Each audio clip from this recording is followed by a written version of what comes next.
Hey everyone, welcome to Crafting Along with Molly. This week I'm going to show you how to make a watermelon tumbler. And first we're going to start with prepping the tumbler. You can see if you run it underwater here that the water is beating up. That means the cup is not prepped. The manufacturer's finish is repelling the water. You're also going to want to remove any of the stickers that are on the bottom of the tumbler. I like to use this product called Crud Cutter Metal Clean and Edge. You're going to mix 3 parts of water with 1 part of Crud Cutter, and it takes the place of sanding. And so I just put it in a condiment bottle as the solution, put some disposable gloves on, and then I just pour it over the tumbler. Make sure that I rub it all over, especially getting the rims and the edges. And then all you do is let it sit for 10 minutes. After 10 minutes is up, you can check the tumbler to make sure that it passes the water test. And you can see here that the water is no longer beating up, which means that this tumbler is prepped and is ready to go. I do still like to wash it off with some Dawn Power Wash, or any dishwashing liquid would work. And you're going to just make sure that's all rinsed off and dry it, and now we're ready to paint.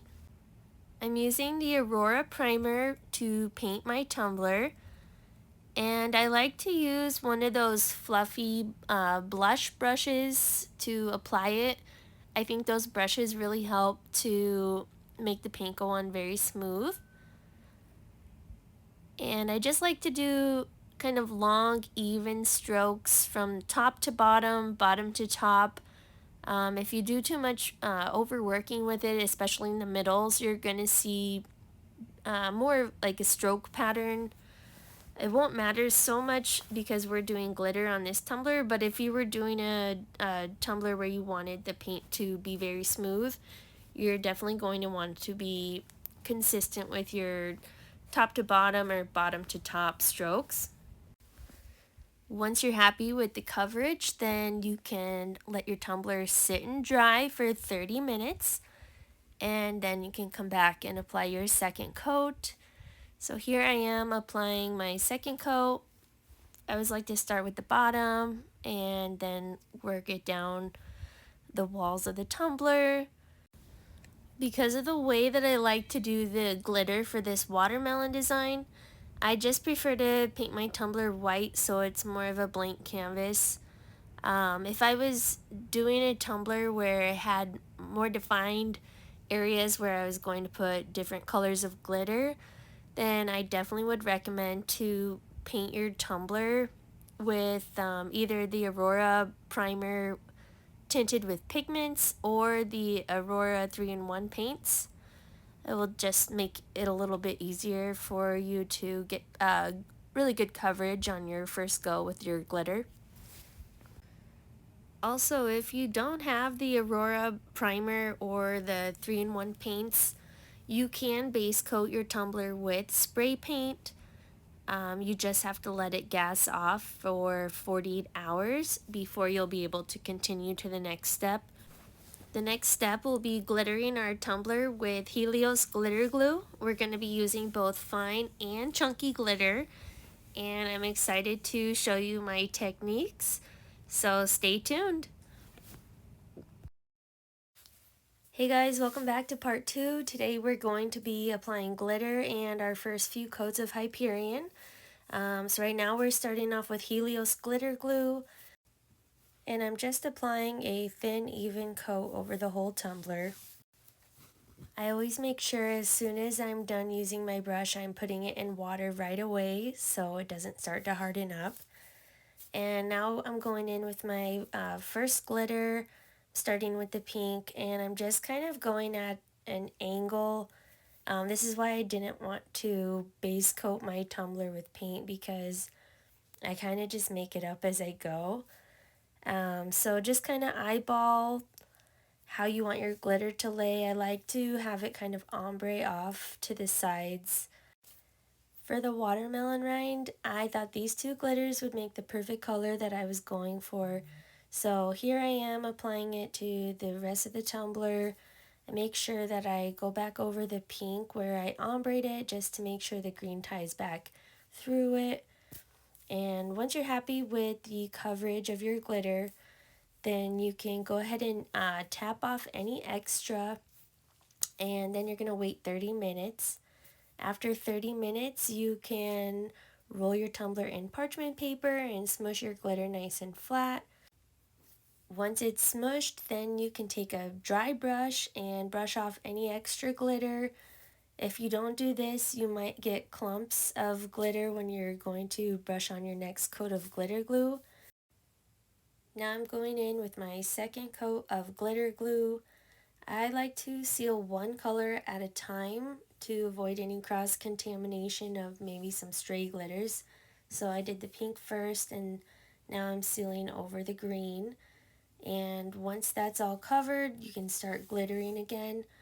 This time I'm going to start with white, and I'm just going to take the white glitter up and down the seam between the pink and the green to kind of soften the colors where they meet. Once I'm done with the white, then I'm just going to take the pink and go right back over where my pink glitter is.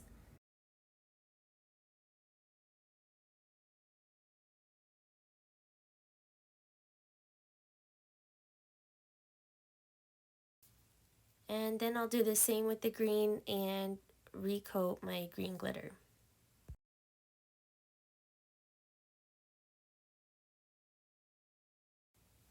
Once you're happy with the coverage of your second layer of glitter, then you can tap off any extra glitter and let it dry for 30 minutes. Then we'll go back and smush it again, getting it as flat as possible and dry brushing off any extra glitter. I love how the white looks in between the pink and the green. I think it looks kind of realistic, like a watermelon. But we're not going to stop there. Now we're going to add chunky glitter. And before I do that, I am going to seal the whole tumbler with another layer of glitter glue. And again, I like to seal one color at a time. After I have the glitter sealed, then I'm going to take my chunky glitter and I'm only going to position it over the green. It's going to just give some depth to the watermelon rind. And so I like to do it this way with my hand and hand sprinkle it on just so I have more control of where it falls. And so I'm just going to go up and down until I'm happy with the coverage. And then I will let it dry for 30 minutes. After 30 minutes, I'm going to smush my tumbler again. Really want to get that chunky glitter nice and flat. And then I'm going to go back in with Helios one more time. I'm just going to be sealing over the chunky glitter. I want to brush in all directions. I want to make sure that glue is getting everywhere, up and under those chunky pieces. And then just going to do one more smush after waiting for 30 minutes. And now you can see how nice and flat the glitter is. After your glue has been dried for an hour, you can start with your first coat of Hyperion. I measured out 15 milliliters and I'm using a Taklon brush to apply it. I know 15 milliliters might sound like a lot and it looks like a lot, but so much of it is going to be getting soaked up by the glitter that it can really handle it. And the more you can put on in these first few coats, it's going to be that much smoother, that much faster. You just want to watch for pooling around the rims. Once I get all the Hyperion on my tumbler, then I just like to smooth it out by brushing from the middle outward. I'll brush up, I'll brush down, and any extra Hyperion on your brush is going to be deposited back to the middle of your tumbler instead of out at the rims. And now I'm applying my second coat. I did another 15 milliliters and I'm using the same technique, just applying the product heavily and brushing from the middle outward. If you're putting on a good amount of Hyperion, especially on these first 3 layers, you're really going to notice how fast it's building up and how smooth your tumbler is getting. After this third coat is dry, the tumbler will be ready to be sanded. So stay tuned for part 3. We're going to be sanding the tumbler, adding Milky Way streaks over the rind, and applying decals. Hey guys, welcome to part 3. Today we will be sanding our tumbler for the first time, adding Milky Way streaks and vinyl decals. Here you can see how smooth the tumbler already is, and remember this is just after 3 coats of Hyperion. I'm going to be wet sanding. That's my favorite way to sand tumblers, and I'm using 400 grit wet dry sandpaper. And I really like this sandpaper because it has a foam backing on it, so it's just easier to hold, and I think it helps give more of a level sand. So I've got running water in my kitchen sink, which is what I keep reaching over to rinse off my sandpaper. At this point, we're not going for a full level sand, we're just looking to smooth the surface of the tumbler. Once you're happy with the sanding of your tumbler, then you can rinse it and dry it off. And then I like to go in with an X-Acto knife. Make sure it's a good sharp blade and be very careful. And I just like to angle my blade towards the inside of the cup on the inside of the rim and just remove any excess Hyperion. Last, I'll just go in with some alcohol and a sponge and clean up the inside of the rim. Now we're ready to do the 4th coat of Hyperion, and I totally forgot to measure for this part of the tutorial. I usually just eyeball it like you see me doing here, but I would say this is about 10 to 12 milliliters of Hyperion. And here we are doing the 5th coat after 2 hours of dry time. After this coat is dry, I'm going to sand the tumbler again one more time, just like I showed you, and then we'll be ready to add some Milky Way streaks. To do the Milky Way, I'm going to take the Aurora primer and put just a little bit in a cup with a little bit of Hyperion. You really don't need too much. And then I'm going to coat my tumbler with Hyperion as normal.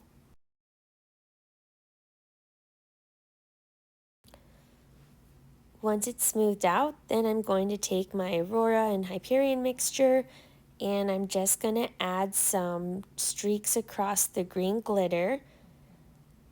And then I'm going to use my finger and I'm going to just spread it out.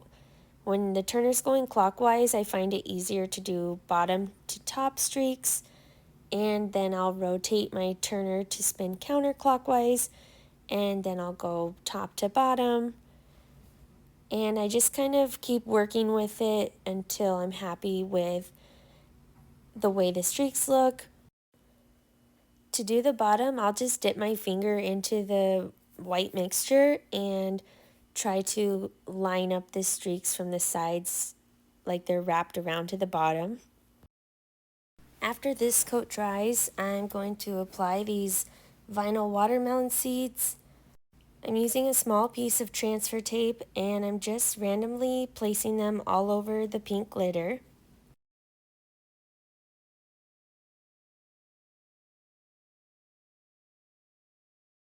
Next, I'm going to take Screaming Green Aurora paint and the green pigment, and I'm going to mix them together to get a little bit of a darker green color.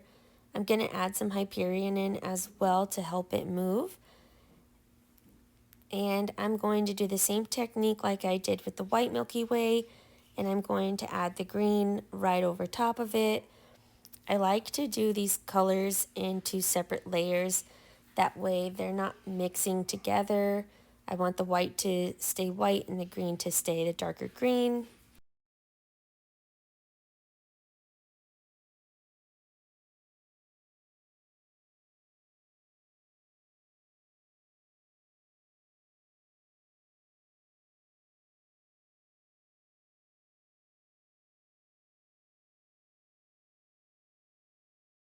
Once I'm happy with the way the green streaks look, I'm going to let my tumbler dry for 2 hours, and then I'll come back and continue to coat my tumbler as normal.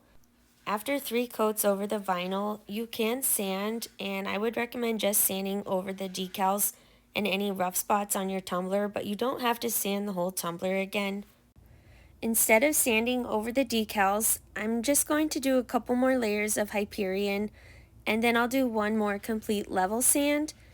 You'll see that in part 4. It will be my last video, and we will be finishing this gorgeous tumbler.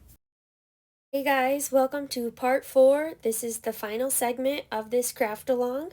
As you can see, this tumbler looks very smooth and shiny. It has 11 coats of Hyperion on it, and I'm going to do one more final level sand.